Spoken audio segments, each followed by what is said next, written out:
Hello दोस्तों, तो कैसे हैं आप सब। एपिसोड की स्टार्टिंग में सुना बाहर वेट कर रही होती है। अबीदीन वहाँ पे पहुँचता है और अंदर चला जाता है। सेरेन उससे बोलती है, यूसुफ अब कुछ चेंज नहीं होने वाला है, तुम ट्राई करना छोड़ दो, मेरी लाइफ से अभी निकल जाओ, कुछ भी करने का फायदा नहीं है। तभी वो नोटिस करती है अबीदीन वहीं पे है। वो बहुत ज्यादा घबरा जाती है। तो अबीदीन बोलता है, सेरेन मैं आपको लेने आया हूँ, क्या ये आपको परेशान कर रहा है। तो यूसुफ बोलता है, सेरेन ये कौन है। सेरेन बोलती है, यूसुफ तुम पागल मत बनो, तुम जाओ यहाँ से अभी के अभी। और बोलती है, अबीदीन भैया चलिए। बट अबीदीन उस यूसुफ को घूरे ही जा रहा था। देन वो उसे किसी तरह बाहर लेकर आती है और सुना से बोलती है चलिए। सुना वाज लाइक ये कौन है। तो वो कहती है आप चलिए प्लीज। सेरेन बहुत ज्यादा घबरा चुकी थी और सुना बहुत परेशान हो गई थी क्योंकि ये सब कुछ उसी की वजह से हुआ है। तो वो सेरेन के पास मैसेज करती है और बोलती है कि सब ठीक तो है। तो वो कहती है एक्चुअली फरीद ने मेरे पीछे अबीदीन को लगाया था, अब इन्हें सब कुछ पता लग जाएगा। सुना बोलती है सब ठीक हो जाएगा, तुम कहो तो मैं तुम्हारे साथ चल के फरीद को समझा सकती हूँ। तो सेरेन कहती है कोई जरूरत नहीं है, मैं सब कुछ संभाल लूंगी। बट वो रोने लग जाती है बहुत बुरे तरीके से। अबीदीन उसे नोटिस करता है बट अब वो दोनों क्या ही करें। फरीद बेलन के साथ है, उसके पास अबीदीन मैसेज कर देता है जिसे देख के उसे बहुत गुस्सा आता है और बोलता है बेलन मुझे जरूरी काम है, मैं जा रहा हूँ। तो वो कहती है फरीद ये तुमने क्या लगा रखा है, तब तुम्हारा मन करता है तब तुम आ जाते हो, बिना बताए कहीं भी चले जाते हो, ऐसा क्या काम है तुम्हारा, तुम मुझे क्या समझते हो, तुम्हारी मैं क्या लगती हूँ। वो कहता है बेलन मुझे बहुत गुस्सा आ रहा है और ये टाइम इन सब बातों का नहीं है। तो वो उसे हक कर लेती है और बोलती है प्लीज आज के लिए अपना काम वो स्टॉप कर दो ना मेरे लिए फरीद प्लीज। तो वो कहता है ओके। अबीदीन सुना को ड्रॉप करता है। तो सेरेन बोलती है मैं इन्हें छोड़ के आती हूँ। तो वो कहता है हाँ। सेरेन बोलती है तुम अपना ध्यान रखना। तो सुना कहती है आई एम रियली सॉरी यार, सब कुछ मेरी वजह से ही हुआ है। तो सेरेन कहती है कोई बात नहीं। देन वो दोनों एक दूसरे को हक करती है। सुना उसके लिए बहुत परेशान थी, लाइक अब फरीद उसके साथ कैसा ट्रीट करेगा। देन वो उससे कहती है तुम फरीद से डरना मत और झुकना भी मत, उसे ये याद दिलाना कि उसकी भी गर्लफ्रेंड है। ओके। तो सेरेन कहती है हाँ मैं पूरी कोशिश करूंगी। देन सुना कहती है क्या वो तुम्हें मारता तो नहीं है ना। सेरेन कहती है नहीं, अभी मैंने उसका ऐसा रूप नहीं देखा है, बाकी मैं आपको कॉल पे सब कुछ बता दूंगी। फाइनली वो सुना को छोड़ के कार में जाती है और बोलती है अबीदीन भाई क्या मैं आपसे एक हेल्प मांग सकती हूँ, प्लीज आप फरीद को मत बताना कि मैं किसी लड़के के साथ थी। देखो मुझे पता है आप मुझे गलत समझ रहे हैं बट मैं वैसे टाइप की लड़की बिल्कुल भी नहीं हूँ, मुझे बस उससे लास्ट टाइम मिलना था जो कि बहुत जरूरी था। ये मेरी पहली और आखिरी हेल्प है, प्लीज मना मत करिएगा प्लीज अबीदीन भाई, आप फरीद को कुछ मत बताना।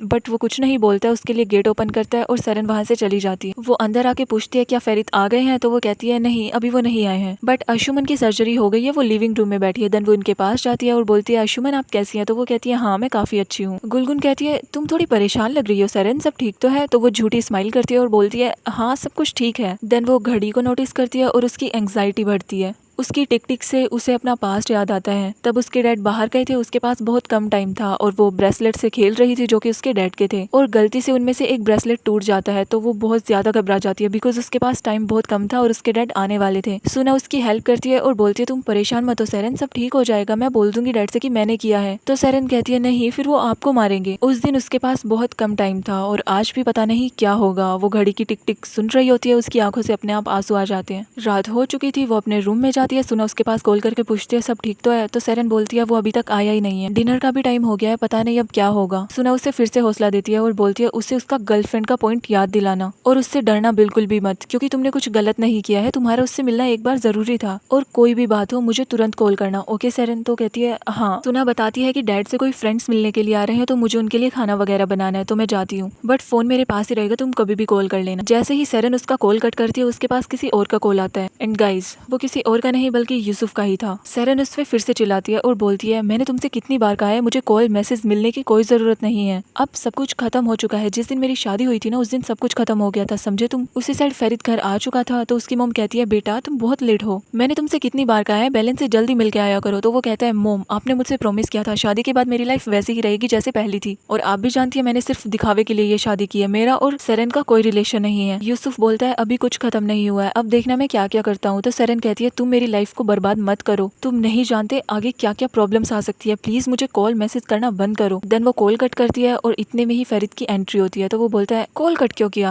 आराम से बात करो। वो कहती है एक्चुअली मैंने सुना से ही बात की थी। तो वो कहता है हाँ हाँ शायद तुम दोनों में कुछ ज्यादा ही प्यार है, तुम दोनों पूरे दिन अकेली थी ना आज, लेकिन फिर भी तुम्हें उससे इतना अट्रैक्शन है कि तुम फिर से उसके पास कॉल कर रही हो। खैर अपनों के साथ टाइम का पता ही नहीं चलता है ना, एक्चुअली तुम्हें उसके साथ अकेले में टाइम स्पेंड करना चाहिए अच्छे से। आप दोनों अकेली थी, आपको कैसा लगा। तो वो कहती है फरीद वो बहुत ज़्यादा घबरा जाती है, तो वो चिल्ला के बोलता है, आप दोनों अकेली ही थी या फिर आपके साथ कोई और भी था? वो कहती है, फेरित मुझे समझाने का मौका दीजिए। तो वो कहता है, अब क्या समझाएंगी आप, मेरे पीछे से ये सब काम कर रही हैं? देन सेरेन को गुस्सा आ जाता है और वो बोलती है, अच्छा तो तुम मेरे बारे में ये सोच रहे हो, और जो तुम करते हो उसका क्या? तुम बेलन से डेली डेली मिलने जाते हो, उसके साथ क्या क्या करते हो? मैंने आज तक कुछ कहा? और मैंने तुम्हें पहले भी बताया था, मेरा उससे मिलना जरूरी था, सब कुछ क्लियर करना जरूरी था, समझे तुम? तो वो कहता है, मैंने तुमसे क्या बोला था कि क्या वो तुम्हें ब्लैकमेल कर रहा है? तुमने मना किया था। फिर मैंने तुमसे क्या कहा था कि तुम उससे नहीं मिल रहे हो? तुमने बोला था नहीं। फिर तुम उससे मिलने के लिए क्यों गई? वो बोलती है, तुम बेलन से मिलने के जाते हो, वो क्या? मैंने आज तक तुमसे कुछ कहा है क्या? फेरित का गुस्सा देख के बोलती है, अच्छा तो अब तुम मेरे साथ क्या करोगे? मुझे मारोगे? मुझे टॉर्चर करोगे? तो करो टॉर्चर, मारो मुझे, क्योंकि मैं ये सब कुछ पहले ही झेल चुकी हूँ, इतना झेल चुकी हूँ कि अब मुझे किसी से डर नहीं लगता है, समझे तुम? सभी लोग डिनर के लिए आ गए थे, तो सुल्तान को भेजा जाता है सेरेन और फेरित दोनों को बुलाने के लिए। वो जाती है और उन्हें उन दोनों की आवाजें आती हैं। वैसे तो सुन के वो बहुत खुश होती है, वो नॉक करने की कोशिश करती है बट फिर कान लगाती है। सेरेन बोल रही थी, अगर मुझसे इतनी ही प्रॉब्लम थी तो क्यों कि मुझसे शादी मना कर देते? तो वो कहता है, अच्छा तो लाइफ टाइम तुम मुझे इसी बात पे ताने देते रहोगी, है ना? खैर छोड़ो, यूसुफ की याद आ रही होगी ना तुम्हें? कॉल कर लो उसके पास, कब मिलना है, कहाँ मिलना है, कितने टाइम के लिए मिलना है, सब कुछ फिक्स कर लो। गुलगुन, अंशुमन सब फेरित और सेरेन के पास कॉल किए जा रहे थे बट कोई पिक नहीं कर रहा था। तभी वहाँ पे सुल्तान आती है और बोलती है, वो दोनों आपस में लड़ रहे हैं, मैंने काफी बार नोक किया बट उन्हें सुनाई नहीं दिया। ओरहान और गुलगुन जैसे ही जाने वाले थे, वहाँ पे हालिस आ जाता है और बोलता है, सभी अपनी जगह लो। वो देखता है सेरेन और फेरित दोनों नहीं है, तो उसे फिर से गुस्सा आ जाता है। देन फेरित सेरेन से बोलता है, तुम इतना गुस्सा मेरे आगे दिखाती हो, क्या तुम अपने डैड के सामने ये सब कुछ बोल पाओगी? अगर तुम्हारे डैड को और मेरे दादाजी को इन सब के बारे में पता लगा तो तुम्हारा क्या हाल होगा, समझती हो तुम? तो वो कहती है, मेरी छोड़ो, अगर तुम्हारे और बेलन के बारे में पता लगा तो तुम्हारे दादाजी का क्या रिएक्शन होगा, ये भी तुम सोच लो। और अगर तुम मुझे इमोशनली टॉर्चर मारना चाहते हो ना, वो तुम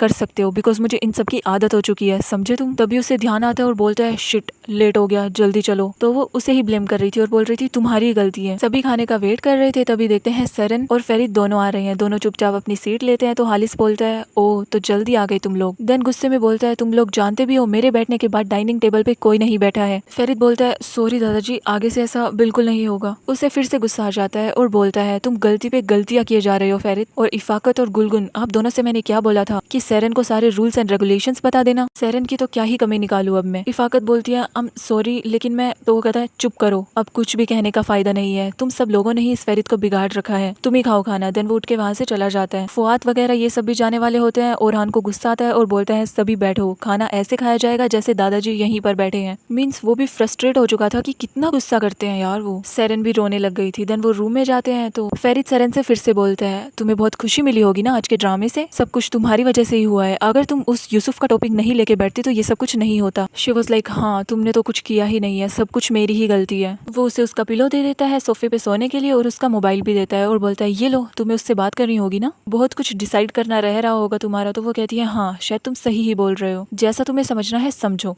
इस बार उन दोनों के बीच में भयंकर वाली लड़ाई हो चुकी थी। देन वो गुस्से में सो जाता है। सेरेन भी गुस्से में बैठती है और देखती है उसके पास किसी का मैसेज आया है एंड वो किसी और का नहीं बल्कि यूसुफ का ही था। वो एक फोटो भेजता है और बोलता है, या तो तुम मुझसे मिलने के लिए आ जाओ या फिर मैं ये इंटरनेट पे डाल दूंगा, फिर सबको हमारे बारे में पता लग जाएगा। ये पढ़ के वो बहुत ज्यादा घबरा जाती है। अब वो क्या करेगी? वो किसी से हेल्प के लिए भी नहीं बोल सकती है। उसी साइड काजिम के फ्रेंड्स आ चुके थे। वो सभी को अपना घर दिखा रहा होता है और लाइक बहुत ज्यादा शो ऑफ करता है कि मेरे पास ये है वो है। तो उसके फ्रेंड्स सरप्राइज्ड हो जाते हैं कि वाह तुम्हारा घर तो काफी शानदार है। वो खाला से उनको मिलवाता है और बताता है कि ये मेरे पुराने दोस्त हैं, आप तो इनसे मिली हुई है ना। तो वो कहती है, हाँ हाँ इन्हें तो मैं जानती हूँ। देन वो एस्मे से बोलता है कि सुना को उठाओ, उससे बोलो खाना बनाएगी और अच्छे से रेडी होके आएगी। वो बोलती है ओके। उसी साइड फात रूम में आता है और बोलता है चलो कोई मूवी देखते हैं। तो कहती है, नहीं यार आज मेरा मन नहीं है, जो कुछ भी हुआ मेरा मूड ऑफ हो गया। तो फुआद कहता है, ये तो डेली का ही सीन हो गया है ना, दादाजी को इतना गुस्सा नहीं करना चाहिए। अंशुमन कहती है, चलो फेरित पे चिल्लाया कोई बात नहीं, लेकिन सेरेन वो तो बेचारी नहीं है ना इस घर में, वैसे उसके लिए सब कुछ इतना मुश्किल है, तुमने देखा नहीं वो कितना रो रही थी, और वैसे भी उनकी शादी कितनी जल्दी हो गई थी। तो फुआद कहता है, इस मामले में हम दोनों लकी हैं बिकॉज हम दोनों की मनपसंद से शादी जो हुई है। तो अंशुमन कहती है, हाँ ये बहुत अच्छा हुआ। देन वो कहता है, चलो तो अब मूवी देखते हैं। वो कहती है नहीं। तो वो कहता है, ओके तो मैं ही देख रहा हूँ। काजिम और उसके सारे फ्रेंड्स बैठ के ड्रिंक पे ड्रिंक किए जा रहे थे। सेरेन सो चुकी थी बट फेरित को नींद नहीं आ रही थी। उसके माइंड में बहुत कुछ चल रहा था, मतलब वो टोटली डिस्टर्ब हो चुका था। वो इधर उधर घूम रहा होता है, सारी बातें सोच रहा होता है। देन वो सेरेन को देखता है और उसे ब्लैंकेट उड़ाता है, कॉन्टिन्यूसली उसे ही देखने लग जाता है। उसी साइड सुल्तान फेरित के रूम को देखती है, क्या पता वो बाहर ही आ जाए। अब आगे क्या होगा ये आपको पता लगेगा नेक्स्ट एपिसोड में, और इसी के साथ हमारे एपिसोड की एंडिंग होती है।